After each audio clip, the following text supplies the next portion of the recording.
Hi, this is a walkthrough of one of our latest projects to give you an overview of our process, the outcomes, how we usually work with our clients.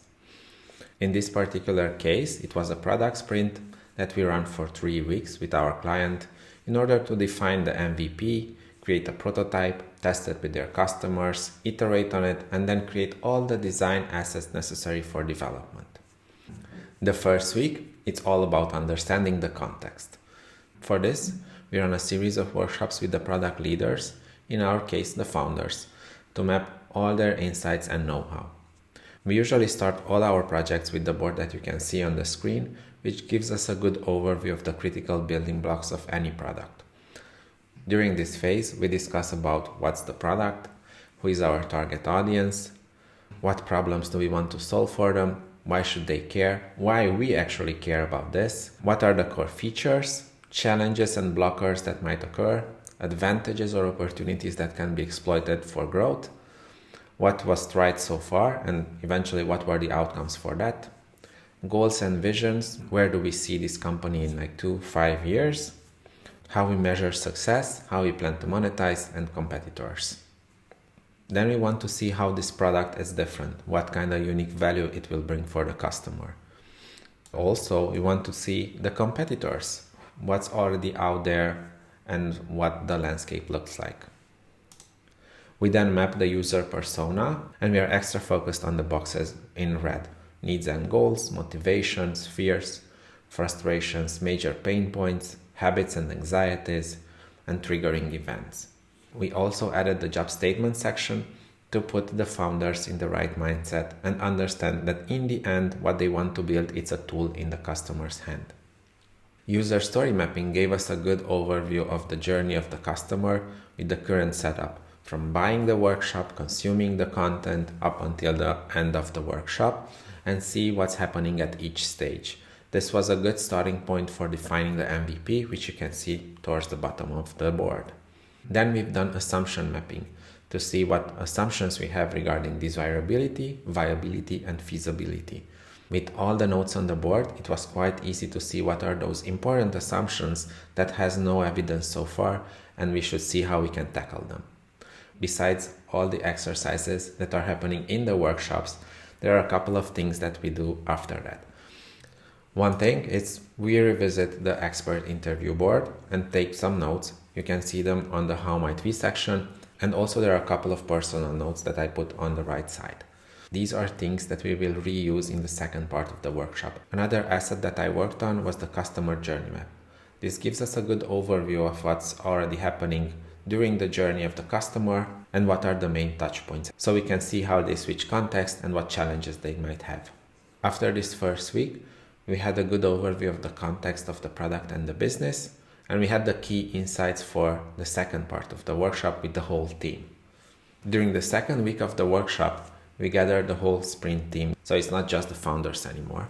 And we'll have 3 workshops together, moving from alignment to creating solutions and deciding on what should be in the prototype that we will test with the customers. So as I was mentioning, the first part, it's about alignment. Here, the founders will present the challenges, the insights, and all the knowledge they have back to the team. Also, it's a good place to ask questions. During this phase, each team member takes notes. Here, actually, we gather some of the notes from the first week of the workshop in order to have a good starting point. Once we have all these notes, we categorize them and vote on them. Then we make sure we align regarding the goal, where we see the company in 2 years. And also we want to see what kind of challenges might occur that could stop us getting there. We end the day revisiting the journey of the customer, putting the How Might We notes from the first exercise here, and also picking the area that we want to focus on for the rest of the workshop. In our case, it was regarding the MVP that we want to build. While we move slowly towards creating solutions, the first step is to get some inspiration. Each team member will take some time to see how others try to solve similar challenges. This is a good place to revisit those competitors that we mapped, but we also encourage the people to look outside of their specific domain and see what other tools and apps are out there. Then we will revisit all the insights and know-how that we mapped so far. We take some notes, we move towards what will be the highlight of the workshop, creating the concept or a solution that we think will solve our challenge. Each team member will have time to create their own pen and paper sketch or concept that they think it will solve the challenge that we have. Again, in our case, it was to create an MVP for a community to consume the workshops. You can see the submitted concepts here. This will be also the place where we will decide in which direction we want to move.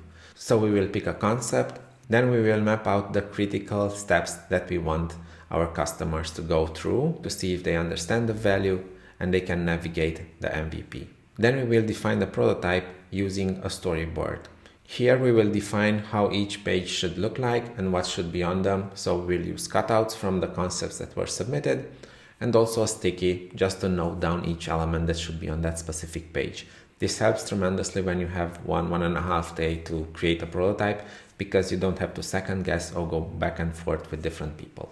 The next step was to create the prototype that will be tested with the customers. You can see it here on the screen. You can click on the buttons and it's interactive. So we can test the whole flow. And the last day of the second week was about testing the prototype with customers. We had 5 customers that went through the whole prototype and gave us feedback. You can see all the feedback here on the screen. On the left side, we have the feedback collected during the calls. On the right side is the same feedback categorized, so we can summarize all the insights and present it back to the founders. Once we went through these 2 weeks of the product sprint, we create this summary document. Here you can see all of the important aspects regarding the workshops. So we have an overview regarding the insights that were discussed in the first week, also the assets that were created, the user persona, the user story mapping, and we also talk about the assumptions that were tested during the second week of the workshop. Then we go through a summary of the second week, what happened at each day. Here is the map, the concepts, the storyboard, and we talk a bit about the prototype. The most important part is definitely the insights gathered during the user interview. So here you can see the big takeaways. What were the things that worked? What were the things that should be improved? Suggestions regarding on what should be improved and how. We go through all this stuff with the founders and agree on next steps. Starting from the prototype that we created and the insights gathered through user testing, we move forward to polish the designs. Here you can see the polished designs for the mobile screens and also the desktop screens. And after that, we created a design system with all the elements necessary for development. This is it. Let me know what you think, and if you have questions, feel free to reach out.